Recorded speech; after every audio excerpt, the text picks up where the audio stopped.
Every 40 seconds, an American over 60 suffers a stroke. Here's at McMaster.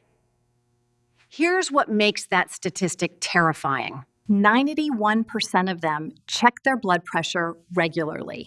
They watched their numbers, they took their pills, and they still didn't see it coming. The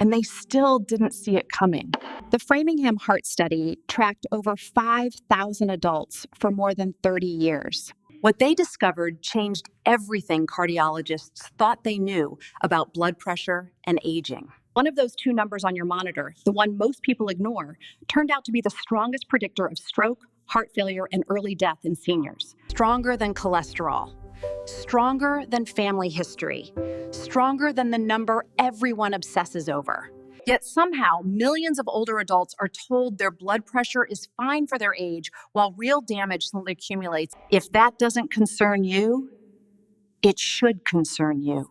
In this video, I'm revealing the 7 blood pressure truths every senior needs to understand. Number 4 explains why your morning reading matters more than your afternoon one, something most doctors never mention. Number 2 uncovers the hidden measurement that predicts stroke risk better than either number alone. And number 1, it contradicts advice you've probably heard for decades. Cardiologists are still debating it. Before we dive in, do me a favor. Drop a comment with your age and your most recent blood pressure reading if you know it. I read every single comment, and understanding who's watching helps me create better content for you. Quick note, everything here is backed by published research from institutions like Harvard, Stanford, and Mayo Clinic. But always discuss changes with your healthcare provider. Your individual situation matters. Now let's get into this. Number 7, the top number becomes your enemy after 60. Most people focus on the bottom number, the diastolic pressure. They've heard it represents resting pressure. And for younger adults, that's partially true. But here's what aging changes that nobody explains. A 23 meta-analysis published in JAMA Cardiology analyzed 47 studies involving over 1.2 million adults. They found that after age 60, elevated systolic pressure, that top number, independently predicted cardiovascular. The correlation was 89% stronger than diastolic pressure alone. Why does this happen? Your arteries gradually lose elasticity as you age. That blood slams against rigid walls instead of flexible ones. Pressure spikes higher with each beat. Meanwhile, your diastolic pressure often stays normal or even drops. Let me tell you about Harold Chen, a 73-year-old retired accountant from Portland. Harold checked his blood pressure religiously every morning. For 5 years, he proudly told his wife, "My bottom number is perfect, 72 every single day." His baseline readings showed diastolic pressure at 72, consistently normal, but his systolic pressure had been creeping upward, 142, 148, 153. Each time, he was reassured that happens with age. Then one Tuesday morning, Harold collapsed in his kitchen. A stroke. No warning signs. No pain beforehand. His systolic pressure that morning? 158/71. The bottom number looked fine. The top number had been screaming danger for years. Nobody listened. After 8 months of rehabilitation, Harold walks with a cane now. His speech returned mostly, but not completely. He told me recently, "I wish someone had explained which number actually mattered." Here's your first action step. Starting tomorrow, write down your systolic number specifically. Track it weekly. If it consistently reads above 140, that conversation with your doctor cannot wait. But Harold's story reveals only part of the picture. Wait until you hear about number 6. Because even if your top number looks acceptable, there's a hidden calculation that changes everything. Number 6, the number your monitor doesn't show predicts stroke better than both. Here's something almost nobody outside cardiology circles discusses: pulse pressure. Pulse pressure is simply the difference between your systolic and diastolic numbers. Blood pressure of 150 over 70 gives you a pulse pressure of 80. 130 over 80 gives you 50. The Rotterdam study followed over 6,000 adults for an average of 8.2 years. They discovered that pulse pressure above 60 millimeters of mercury increased stroke risk by 6-7% in people over. Think about what that means. Someone with blood pressure of 150 over 70 might actually face higher cardiovascular risk than someone with 140 over 90. The first reading produces pulse pressure of 80. The second produces only 50. Yet most people would consider the second reading more dangerous. Wide pulse pressure signals arterial stiffness. It means your blood vessels have lost their ability to absorb the shock of each heartbeat. That pulsating force travels directly into delicate organs: your brain, your kidneys, your eyes. Here's exactly how to calculate and interpret your pulse pressure. Step 1, take your most recent systolic reading. Step 2, subtract your diastolic reading. Step 3, compare to these thresholds. Below 40, your diastolic may be too low. Discuss this with your doctor. 40 to 60, generally healthy range for most adults. Above 60, elevated risk. Arterial stiffness likely present. Above 80, significant concern. Medical evaluation strongly recommended. One critical note: a single reading means little. Calculate your pulse pressure from 5 separate readings taken on different days. The average tells the real story. Now, number 6 reveals a hidden measurement. But number 5 uncovers something even more surprising to measure. Number 5, morning readings carry 3 times the stroke risk of afternoon readings. Most people check their blood pressure whenever they remember. Maybe after dinner, maybe at the pharmacy, maybe during a random doctor visit. Here's why that approach misses critical information. Research from the Mayo Clinic followed over 2,000 adults with controlled hypertension. They discovered that participants with morning systolic surge, meaning readings at least 35 points higher in the evening, 3.2 times higher, even when their afternoon readings looked perfectly normal. Why does morning matter so much? During sleep, blood pressure naturally dips. When you wake, your body releases cortisol and adrenaline to prepare for the day. In healthy arteries, this causes a gentle rise. In stiff, aging arteries, a sharp spike directly into brain vessels. Many strokes occur between 6 a.m. and noon. Now you know why. Let me share what happened to Margaret Williams, a 68-year-old retired teacher from Chicago. Margaret's blood pressure at her 3 p.m. doctor appointments always read around 132 over 78. Perfectly acceptable. Her doctor was pleased, but Margaret started checking at home after watching a video like this one. Her morning readings told a different story. 154 over 82 at 7 a.m. 149 over 79 the next morning. Consistently 20 points higher than her afternoon numbers. Her doctor, initially skeptical, ordered 24-hour ambulatory monitoring. The results confirmed dangerous morning surges. Her medication timing was adjusted. Within 6 weeks, her morning readings dropped to 138. After 3 months, they stabilized at 132, matching her afternoon numbers. Margaret told me, "I could have stroked out at breakfast, and my medical records would have shown perfect blood pressure." Alles Schönwerdier, Hinger, Werchner, Valberhaus. Here's your morning protocol. Check your blood pressure within 30 minutes of waking, before coffee, before breakfast, after using the bathroom. Sit quietly for 5 minutes first. Keep your arms supported at heart level. Take 2 readings 2 minutes apart. Record the average. Do this for 7 consecutive days. If your average morning systolic exceeds 140, or if it runs more than 20 points higher than your evening readings, bring this log to your doctor. Not next month.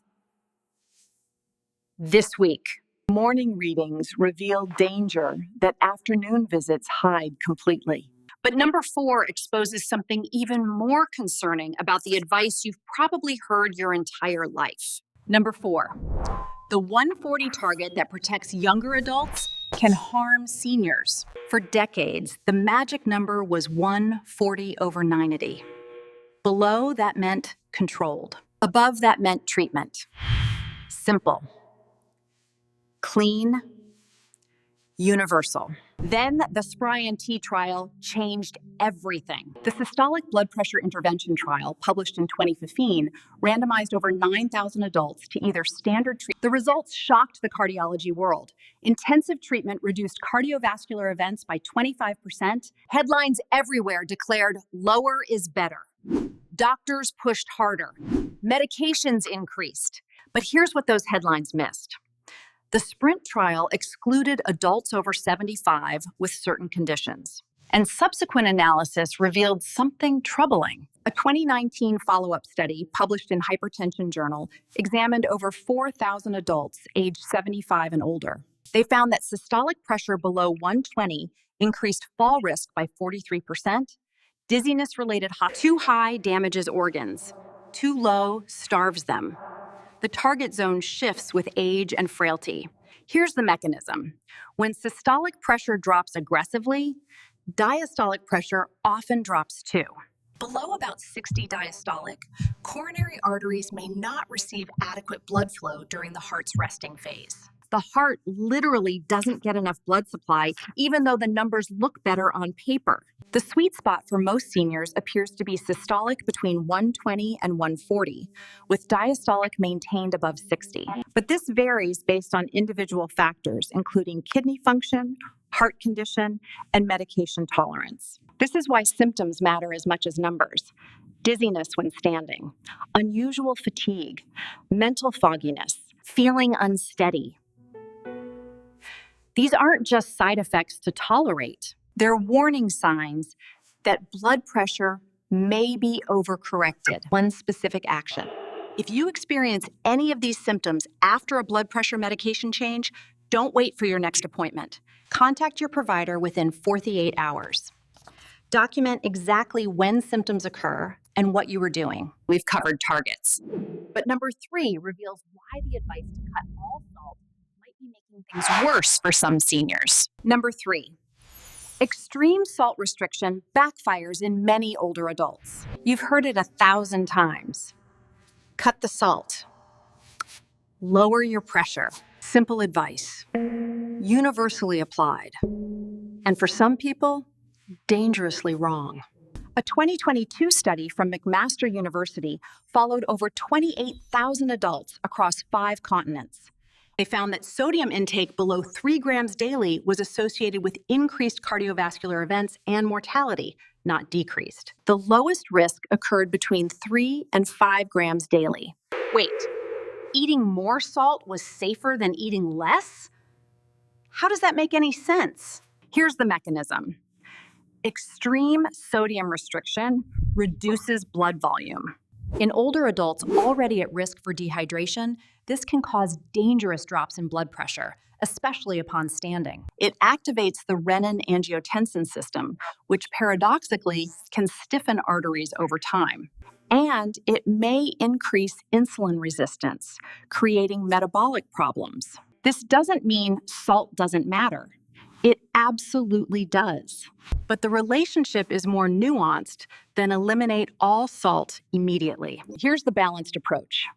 Avoid processed foods, which contain roughly 70% of the sodium in typical American diets. Hidden sources include bread, deli meats, canned soups, and restaurant meals.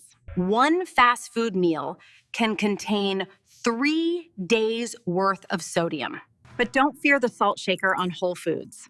Adding a pinch of salt to vegetables, eggs, or home-cooked meals. If you're salt sensitive, meaning your blood pressure responds dramatically to sodium changes, you'll know because reducing salt by half, if it doesn't, aggressive restriction may be doing more harm than good. Maintain adequate hydration. Many seniors restrict fluids to avoid nighttime bathroom trips. This thickens blood, increases vascular resistance, and raises systolic pressure. Aim for approximately 6 to 8 glasses of water. Salt science is evolving. But number 2 reveals something even more actionable that you can start tonight. Number 2, sleep quality affects blood pressure more than most medications. A 2021 study from the American Heart Association tracked over 12,000 adults for 6 years. They found that sleeping less than 6 hours nightly increased hypertension risk by 35%. But here's the fascinating part. Participants who slept 7 to 8 hours but had poor sleep quality showed nearly identical elevated risk. Duration matters. Quality matters more. During deep sleep, blood pressure naturally dips 10 to 20%. This nocturnal dipping allows blood vessels to recover from daytime stress. It reduces inflammation. It repairs cellular damage. When sleep is fragmented, shortened, or shallow, this dipping doesn't occur. Blood pressure remains elevated around the clock. Arteries never get their recovery window. Stiffness accelerates. Common sleep disruptors in seniors include sleep apnea, which affects roughly 50% of adults over 65, often undiagnosed. Chronic pain, medication timing that interferes with sleep architecture, and alcohol, which many people mistakenly believe it helps sleep but actually fragments it. Here's a sleep protocol specifically designed for blood pressure improvement. Timing. Go to bed and wake at consistent times, even weekends. Variability of more than 1 hour disrupts circadian blood pressure rhythms. Environment. Bedroom temperature between 65 and 68 degrees Fahrenheit. Complete darkness. No screens for 60 minutes before sleep. Evening routine. Avoid caffeine after 2 p.m. Limit fluids after 7 p.m. to reduce nighttime awakening. If you drink alcohol, finish at least 4 hours before bed. Monitor.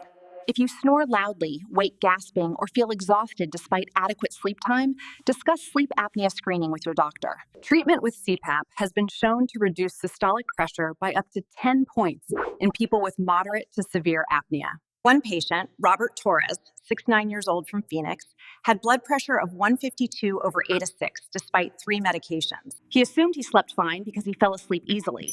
A sleep study revealed severe obstructive apnea with over 40 breathing interruptions per hour. After 3 months on CPAP therapy, his blood pressure dropped to 134/78. His doctor was able to reduce 1 medication entirely. Robert told me sleeping with the mask felt strange at first. Sleep is medicine, free medicine. Yet most blood pressure discussions skip it entirely. Now we've reached number 1. And I have to be honest with you. This one challenges advice that's been given for decades. Some doctors still disagree, but the evidence keeps accumulating. Number 1. The best time to take blood pressure medication might not be when you've been told. Most people take blood pressure medication in the morning. That's been standard advice forever. Take it when you wake up. Build the habit. Simple. But remember what we discussed about morning blood pressure surges? Here's where that becomes critically important. The Hygia chronotherapy trial, published in 2019 in the European Heart Journal, for 1,000 hypertensive patients, half took all their medications at bedtime. Half took them upon waking. The bedtime group experienced 45% lower risk of cardiovascular death, 45% lower cardiovascular death risk just from changing when they took the same medication. Why such dramatic differences? Blood pressure medications taken at bedtime are active during those dangerous early morning hours when strokes most commonly occur. They help suppress the morning surge that rigid arteries handle so poorly. They restore the natural nocturnal dipping that protects blood vessels. Morning dosing means medication levels peak during the day when blood pressure is already naturally controlled and wane overnight when protection is most needed. Now, here's my important disclaimer. Do not change your medication timing without discussing it with your prescribing physician. Some medications should be taken in the morning for specific reasons. Diuretics taken at bedtime can cause excessive nighttime urination. Certain people have reasons for morning dosing that override these general findings. But this question deserves to be asked. Doctor, given my morning blood pressure readings, would bedtime dosing of my medication be appropriate for me? Bring this research. Bring your morning blood pressure log. Have the conversation. This single change provides more protection than adding another medication. Now, I want to take a moment here. We've covered serious information today. 7 evidence-backed truths about blood pressure that most people never hear. Some of this might feel overwhelming. Some might challenge what you've believed for years. Ain't never person. But here's what I need you to understand. You're not powerless in this. You're not too late. And you're definitely not alone. The fact that you watched this entire video tells me something important about you. You care about your health. You're willing to learn. You're the kind of person who takes action instead of just hoping for the best. That mindset, that's the most powerful medicine there is. Remember Harold from the beginning? The man who ignored his systolic pressure until a stroke changed his life? I spoke with him last month. 18 months after his stroke. He's walking without the cane now. His speech has returned almost completely. He leads a blood pressure awareness group at his local senior center every Tuesday morning. Harold told me, I can't undo what happened to me, but if my story helps even one person pay attention to that top number, his latest reading, 134/70. He checks every morning now. He knows exactly what those numbers mean. And that can be your story too. Not the stroke part, the awareness part, the taking control part. You don't need to implement all 7 changes tomorrow. Start with 1. Maybe it's tracking your morning readings for a week. Maybe it's calculating your pulse pressure for the first time.